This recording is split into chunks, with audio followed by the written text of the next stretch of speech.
Coucou tout le monde, on se retrouve pour une nouvelle vidéo. Aujourd'hui on est le 2 mai et ce n'est pas n'importe quelle date, car en effet ça fait 17 ans que la bataille de Poudlard a eu lieu.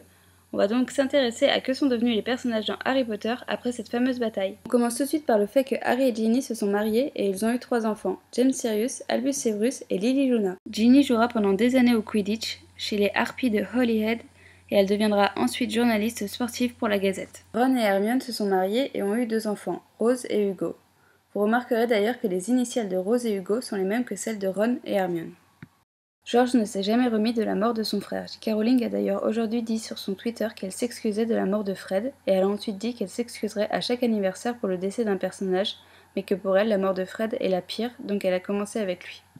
George s'est tout de même marié avec Angelina Johnson et ils ont eu 2 enfants, Fred et Roxanne. Kingsley est devenu ministre de la magie et le ministère n'a plus recours aux détraqueurs. Drago lui a épousé Astoria Greengrass et ils ont eu un fils qui se prénomme Scorpius Hyperion. Les Malfoy ont échappé à la prison car ils ont aidé Harry à la fin de la bataille de Poudlard. Teddy Lupin a été élevé par sa grand-mère Andromeda suite au décès de ses parents. Harry, son parrain, lui rend souvent visite. Il n'est pas le garou comme son père, mais il a hérité des talents de métamorphomage de sa mère. Fleur et Bill ont eu une fille ensemble qu'ils ont appelée Victoire car elle est née 1 an après la bataille de Poudlard. Ils ont eu 2 autres enfants, Dominique une fille et un fils Louis. Dolores Umbridge a été interrogée et arrêtée pour les crimes qu'elle a commis. Harry et Dudley se sont réconciliés et leurs familles se rencontrent de temps en temps. Depuis que les Horcruxes ont été détruits, Harry n'a plus la capacité de parler le fourche-langue. Luna, elle, a épousé Rolf Scamander, le petit-fils de Newt Scamander. Ensemble, ils ont eu 2 fils, Lysander et Lorcan. J.K. Rowling a dévoilé qu'elle est désormais naturaliste et qu'elle l'imagine en train de parcourir le monde pour trouver des créatures étranges. Hermione a retrouvé ses parents en Australie et a enlevé le charme qu'elle leur avait lancé. Elle a d'abord réformé les lois sur les elfes de maison avant de devenir haut placée dans le département d'application des lois magiques, et elle a ensuite supprimé toutes les lois propres aux sang pur. Après la bataille de Poudlard, Harry et Ron travaillent ensemble au bureau des horreurs du ministère de la magie. Harry y est d'ailleurs à la tête.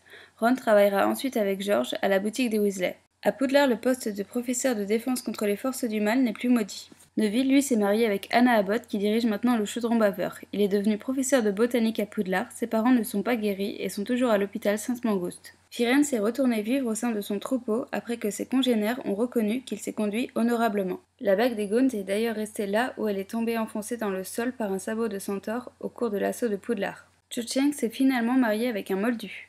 Percy est devenu un haut responsable du ministère sous Kingsley, il s'est marié avec une certaine Audrey et a eu 2 enfants nommés Lucy et Molly. Le nouveau directeur de Poudlard remplaçant Rogue est Filius Flitwick. C'est terminé pour aujourd'hui, j'espère que ça vous aura plu. Je vous remercie d'avoir regardé cette vidéo et je vous dis à bientôt.